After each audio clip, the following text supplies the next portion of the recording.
Hey guys, gonna put the photos aside for this one. I know this is not gonna be a sort of blockbuster video that attracts everyone. I figured it was time for me to tell you my particular Bigfoot story. Given that you've been listening to this channel now for how long, and you probably are wondering, has this guy ever even seen a Bigfoot? And the truth is, no, I have not. But I do have a story. In fact, I have a couple, but I'm going to keep them short for you. I don't want to bore you with all my stories, but I'm gonna sort of tell you a couple things that happened. I'm going to tell you the main story. Okay. So if you enjoy this sort of thing, please sit back and enjoy. If you don't, I understand.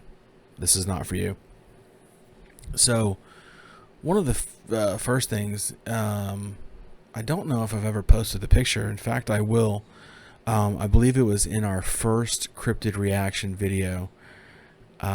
We show a picture of what we believe is a footprint in the sand, white, Florida white sand of a skunk ape, and we found it on a walking trail. And of course, I was just there for the exercise. I didn't have anything to cast it. So the only thing I have is the picture to even prove that it existed, but it's kind of neat. And then we've been on walking trails before where we've been barked at.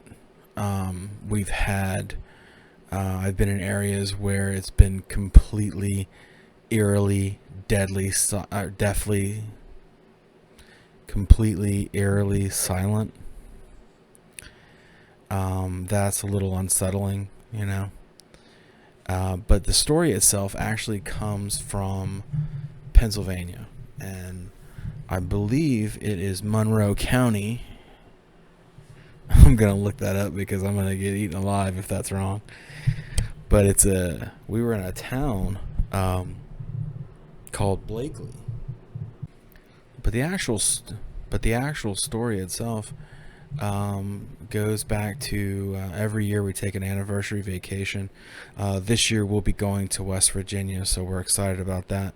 But last year was Monroe County, Pennsylvania, near a town called Blakely, and that backs up right up to one of their game lands. I don't remember which number, but we were staying at this house. The neighborhood itself was cut right to the edge of this game land, and apparently they had some activity there before, which you can find on the Bigfoot Research Organization page. We were there for about, I don't know, 3-4 days, and we were going to the local dairy farms, and if you're from that area, what is up with all the pizza joints? I mean, we had pizza every night. It was crazy. But really nice area. We really enjoyed ourselves. So one morning, let me back up. One evening, in fact, it was the evening before the incident, we were driving our car up this like little mountain road, and Q, my partner in crime, kind of gasped, and she's like, "What was that?" And I was like, "What are you talking about? It's like 9 o'clock at night. It's dark. I don't know." I slammed the car in reverse, back up, because whatever it was she saw, I wanted to see, And she goes on to tell me that there was 2 large yellow eyes about 8 feet off the ground on the side of the road. Now, we're sitting right in front of the spot where it was. She's nervous, kind of uneasy, wants to go. I want to see if there's anything to be seen there. I didn't see anything. Whatever it was gone by the time I backed the car up. So I never actually saw anything. But the first thing I started looking for was, okay, well, was it a deer? Well, the eyes were too high, and maybe too large to be a deer. I don't believe there's any elk, in that area, or moose. So I mean, that kind of rules that out. So the only thing, maybe it wasn't an owl. The tree that was nearby didn't have any branches on it for an owl to sit. So take that for what it is. We believe it was possibly a Sasquatch. So we kept going up the road, went back to the house, settled in for the night, and the next morning About 7 a.m. or so, I left her in bed and I went down to the kitchen to make us some breakfast. And it was like a really nice, cool morning outside, like kind of cold.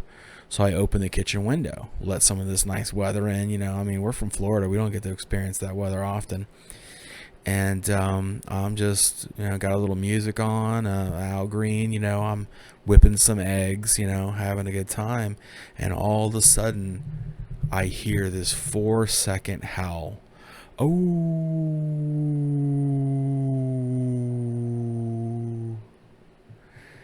And I stood completely still. My blood went cold. I couldn't believe what I was hearing.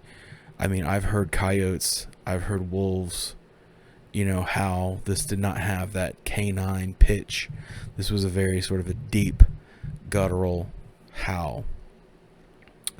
And I immediately grabbed my phone, turned off Al Green, hit the record button. That phone recorded for like another 17 hours, and absolutely nothing else was to be heard. Now, the next night, I actually put the phone in the windowsill and let it record all night, but it rained like a mother the whole night. And I think whatever it was, it was hunkered down somewhere. It wasn't coming out for the night. But that's pretty much it. That's my Bigfoot story. I have no doubt in my mind that howl was indeed a Sasquatch, and I have my suspicions that the eyes on the side of the road were the same Sasquatch, or at least it was very much in the same area. We were only, a mile or not even a mile from the house that I heard the howl at. And so yeah, I think that they were probably related. But anyway, guys, I just want to share that with you. I've shared it before in text, but never vocally. So there you go, and I hope you enjoyed my story. And that's it, guys. This is J Mac out. Keep squatching.